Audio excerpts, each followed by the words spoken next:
Where does the legislative agenda go now? And are you expecting to do a second reconciliation package later on in the year? We have long planned for at least 2, possibly 3 reconciliation bills, one in the fall and one next spring, that would continue to allow us to do this on a partisan basis where we only need Republican votes and we don't have to drag Democrats along. In addition to that, we will continue to get the country back on a path to fiscal responsibility by rescissions packages that will come from the White House and will enact and claw back spending and eliminate fraud, waste, and abuse in the multiple reconciliation packages and in appropriating at lower levels of funding.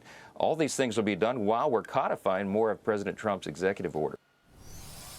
And that's House Speaker Mike Johnson with me on Sunday Morning Futures on Sunday, discussing what's next in the Trump agenda and the congressional agenda. The Senate is expected to vote on a GOP-led rescissions package this week, which would codify $9.4 billion in federal spending cuts. On the table, cuts to public broadcasting and foreign aid. Joining me now is Tennessee Senator Bill Hagerty, a member of the Senate Banking and Appropriations Committee. Senator, it's good to see you. I mean, it's hard to say, well, the rescissions package is going to stop foreign aid, because that's really not what was USAID.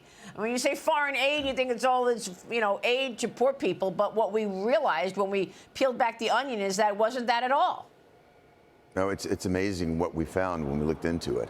And the amount of this rescissions package, I think, is just a start. I think your interview with the speaker was absolutely wonderful in terms of laying out the fact that we're on a progression to actually bring fiscal responsibility back to America. It's going to take several steps, but this rescission package that's coming before us this week, an incredibly important first step.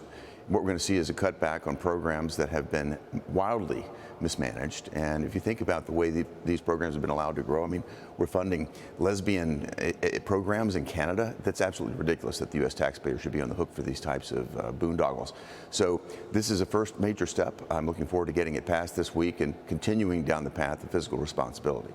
Yeah, I want to get your take on this package that the president has put forth on Russia. But first, let me get your take on what's going on this week on the Hill, and that is Crypto Week, where you're expecting to discuss 3 landmark bills: the Clarity Act out of the House, the Genius Act out of the Senate, and the Anti-Central Bank Digital Currency Surveillance State Act, all aimed to create a more structured and transparent digital market. Senator, what should we understand about these 3 bills? I think the most important thing to understand of all, Maria, is the fact that the United States is turning the tide. The Biden administration did everything they could to wage war on the crypto industry here in America, to shove that sort of innovation offshore. We've taken major steps here with this legislation to bring it back, to create a regulatory framework that actually works here in America. I'm the author of the stablecoin legislation. I've had great assistance from Tim Scott, our chairman, from Cynthia Lummis, the members of the Banking Committee here. French Hill and his team over in the House of Representatives have been absolutely wonderful to work with. And we have put together something on stablecoins that the president will be ready to sign at the end of this week. Stablecoins is basically a new payment system. It puts us into the digital asset arena, and it takes us off of a system, Maria, that was designed back in the 1970s and 80s, very clunky, taking sometimes 5 to 10 days to clear, moving it onto the blockchain, far more efficient, far more secure. And what this does is bring America into the 21st century, but importantly, it sets the groundwork for the entire crypto industry to thrive here in America. And that's what the Clarity Act is about. That's what this Anti-Central Bank Digital Currency Act is about.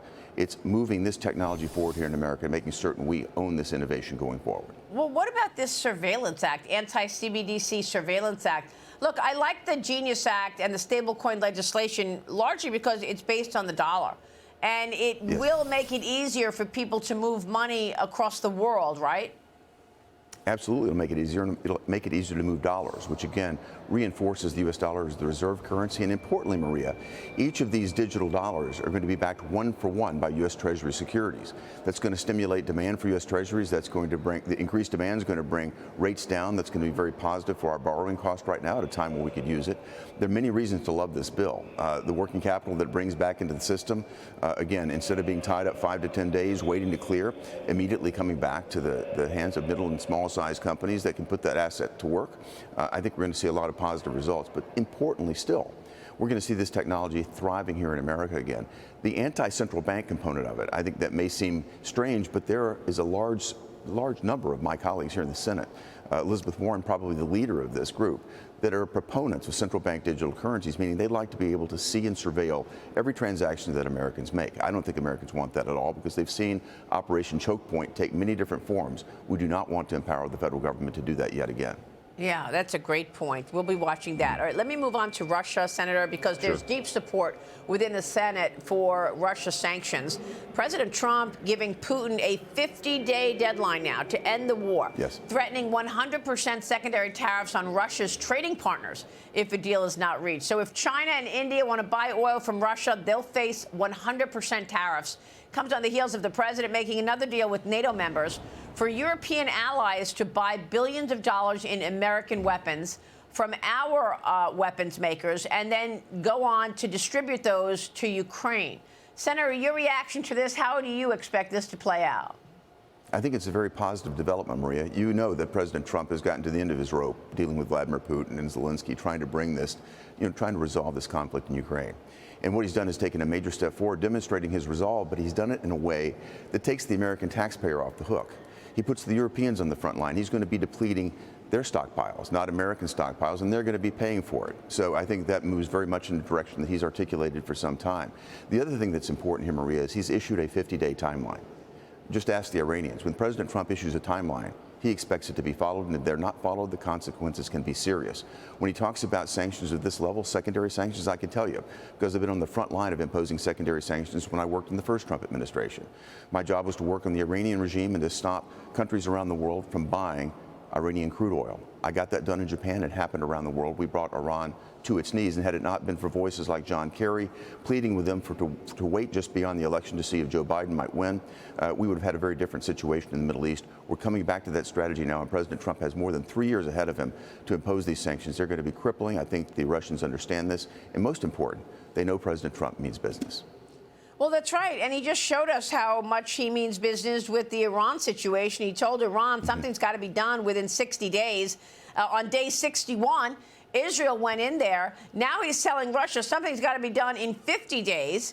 And if not, the trading partners will face the sanctions. I like the idea that it's a twofer, though, that he's forcing or coming to this agreement with our NATO allies for them to spend the money. So taxpayers are not on the hook for sending this weaponry to Ukraine.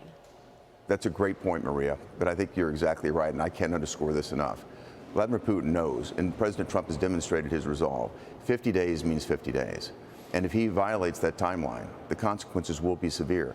Now we finally have, under Secretary Scott Bessent, we finally have the capacity back to enforce our sanctions. Under Joe Biden, sanctions enforcement went away. And that really is sad, because we had capable people at the U.S. Treasury that were responsible for doing this. They were told to stand down. Now Secretary Bessent is bringing in a team that understands exactly how to do this. We're going to see real results here. All right. I know the support is in the Senate. Mike Johnson told me that he would bring it to the floor in the House as well. So we'll be watching the developments there. Senator, always a pleasure to see you. Thank you. Bill Likewise. Hagerty joining us on Capitol Hill.